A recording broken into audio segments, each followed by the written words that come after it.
Hey, my name is Sofia Jeans, and this is my To Write Love on Her Arms intern application video.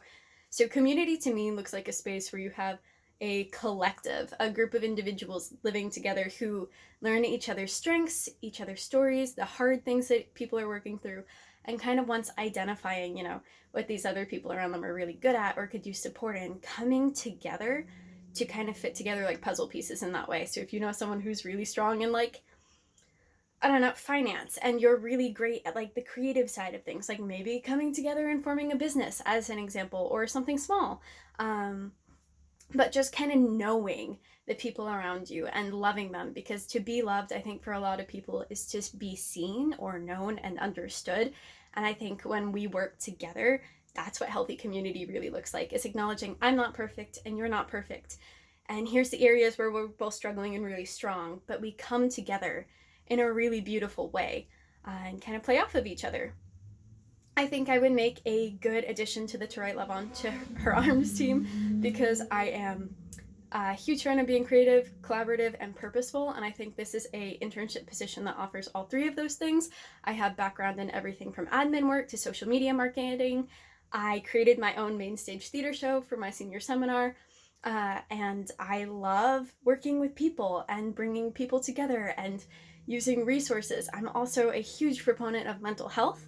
I have grown up seeing people from my own family members to my best friends to random strangers really struggling and feeling alone, and I think that this is one of those groups that has really worked to help bridge that gap, whether it's resources or just creating a space where people realize they're not alone, and that feelings aren't necessarily a negative thing, but there is a community, there is a support, and there is help for when it feels like too much.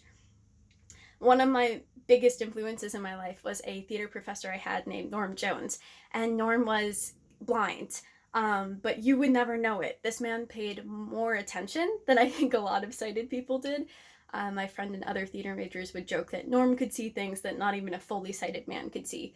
He could tell if you had muscle weakness and like your back and needed an adjustment, or if you were emotionally really off, and would approach you with such love and care, and then work with you to find solutions to help you do better holistically, whether it was suggesting going to the doctor, or giving you a stretch, or helping you just kind of do some funky vocal exercise to get rid of some negative kind of feelings, emotions, and be able to center yourself. And then that, for me, turned into really focusing on making sure I'm seeing things, seeing people, taking more time with people to really intentionally listen and be present with them, but also looking for those moments of joy, and the unexpected was something that he really pushed for, the miraculous and the mundane, and kind of really pushed me to develop my artistic mission statement and my mission statement of who I am as a person. So I'm super thankful for Norm. Besides To Write Love on Her Arms, I'm really passionate about art, about creating spaces where it's okay to ask questions, but also to build community through our experiences as an individual and kind of combine them as a collective.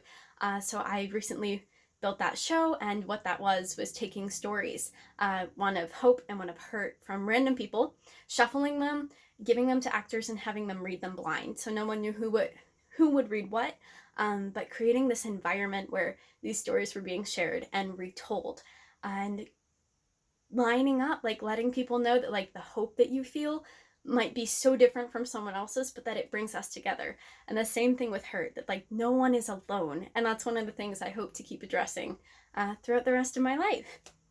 A random conversation that changed my life happened with a random stranger in a large cowboy hat in the Grand Maquette in Russia, when I was studying abroad, and he approached my friend and I and started asking us all these questions about our lives. And we went back and forth navigating a language barrier for about 10 minutes, and before he turned to leave, he stopped and he looked at us and said, I may not fully know you, and you may not fully know me, but what I do know is that we are humans going together on this journey through life, trying to do our best and love each other.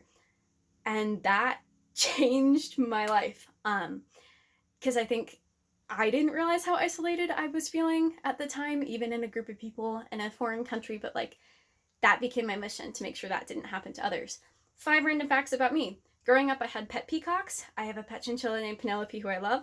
I dye my hair according to the color wheel. I speak a little bit of Lithuanian, and I love the summer.